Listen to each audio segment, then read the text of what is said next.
नमस्कार बच्चों। आज का हमारा विषय है प्रत्यय। कल हमने पढ़ा था उपसर्ग के विषय में, आज हम पढ़ेंगे प्रत्यय के विषय में। सबसे पहले मैं ये आपको बताऊंगी उपसर्ग और प्रत्यय दोनों में क्या अंतर है।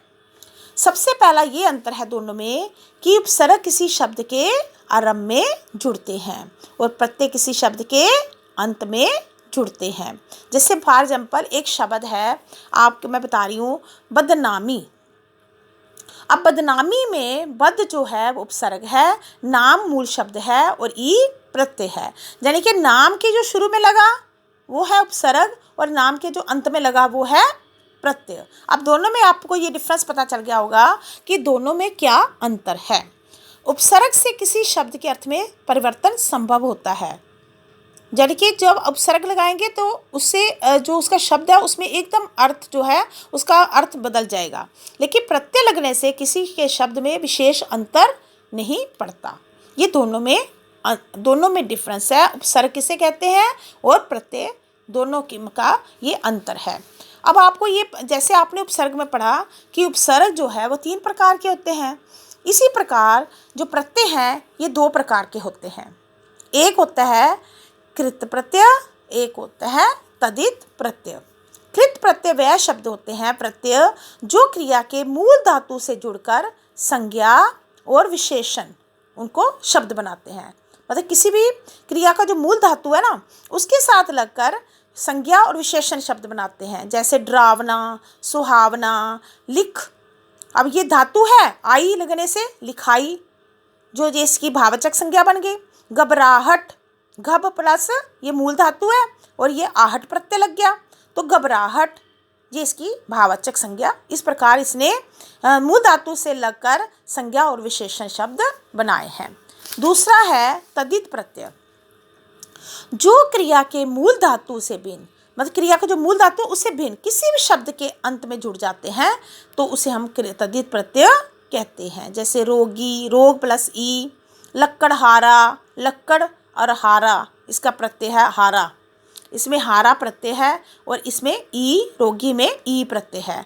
बचपन, बच्चा। अब बचपन में मूल शब्द है बच्चा और प्रत्यय है पन, बचपन। ठीक है। अब आपने ये देखा कि इसके प्रत्यय 2 प्रकार के हैं, कृत प्रत्यय और एक तद्धित प्रत्यय। कुछ ऐसे प्रत्यय होते हैं जो एक साथ 2 का प्रयोग होता है। जैसे साहसिकता, साहस, इक, साहसिक। ठीक है, साहसिक शब्द भी बन गया। अगर हमने इसको साहसिकता लिखना है, अब इसमें इक और ता दो प्रत्यय लगे हैं इस मूल शब्द के साथ। भारतीयता, भारत, इय, ता।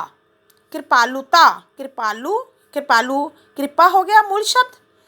आलू, इसका एक प्रत्यय, ता इसका दूसरा प्रत्यय। अब क्या बन गया कृपालुता में, यानी कि इसमें 2 प्रत्यय का प्रयोग हुआ है। कई बार ऐसा होता है, कुछ ऐसे शब्द आते हैं जिसमें उपसर्ग और प्रत्यय दोनों का इकट्ठा प्रयोग होता है। जैसे परिपूरणता, परि उपसर्ग, पूरन मूल शब्द और ता प्रत्यय। अब इसमें उपसर्ग बेचैनी, बेचैन ई, यानी कि बे इसका उपसर्ग है, चैन मूल शब्द है और ई प्रत्यय है। अब इसमें उपसर्ग और प्रत्यय दोनों का प्रयोग हुआ है। अब आपको मैं जो आपका व्याकरण का पाठ है उसकी एक्सरसाइज समझा रही हूँ, इसकी तरफ भी आप ध्यान से सुनना। सबसे पहले क्वेश्चन है प्रत्यय की परिभाषा, जो मैंने आपको बताई है मूल शब्द के अंत में जुड़ते हैं। ठीक है। अब ये भी मैंने आपको बताया उपसर्ग और प्रत्यय दोनों में क्या अंतर है। उपसर्ग मूल शब्द के आरंभ में लगते हैं और प्रत्यय मूल शब्द के अंत में लगते हैं। कृत प्रत्यय और तद्धित प्रत्यय, ये भी मैंने आपको दोनों का अंतर बताया। उसके बाद है, इस तरह से क्वेश्चन आते हैं कि जैसे दौड़ना, आपको शब्द दे दिया। अब दौड़ना में क्वेश्चन होगा कि मूल शब्द और प्रत्यय को छांटकर अलग अलग कीजिए। इसमें दौड़ मूल शब्द है और ना प्रत्यय। दयालु, दयालु में दया प्लस आलू। चमकीला, चमक प्लस इला।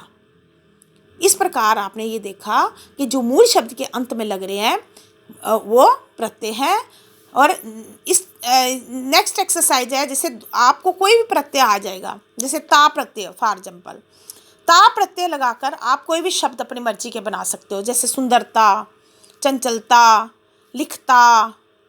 ठीक है। अब ई प्रत्यय, हंसी, पढ़ाई, लिखाई, रोगी, ई लगाना है, मतलब अंत में ई लगना चाहिए।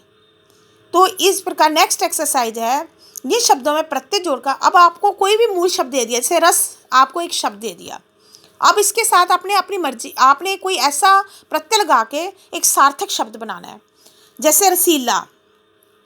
ठीक है। अब रसीला जो है, आपने एक सार्थक शब्द ईला प्रत्यय लगाकर, रस के साथ ईला प्रत्यय लगाया, रसीला एक सार्थक शब्द बन गया। अब जो पहले भी मैंने आपको बताया, कई ऐसे शब्द होते हैं जिसमें उपसर्ग, मूल शब्द, प्रत्यय तीनों को अलग अलग करना है। स्वतंत्रता, स्व उपसर्ग, तंत्र मूल शब्द और ता प्रत्यय, स्वतंत्रता। अब इसमें दोनों उपसर्ग, मूल शब्द और प्रत्यय तीनों चीज़ों का प्रयोग हुआ है। जैसे निर्दयी, निर फिर दया, दया, दया के बाद ई, निर्दयी। इस प्रकार आपने देखा, आज इस पाठ में पढ़ा कि उपसर्ग और प्रत्यय दोनों में क्या अंतर है, और कुछ ऐसे शब्द हैं जिसमें उपसर्ग प्रत्यय दोनों का इकट्ठे कैसे प्रयोग होता है। मुझे उम्मीद है ये लेसन आपको समझ आ गया होगा। थैंक यू बेटा।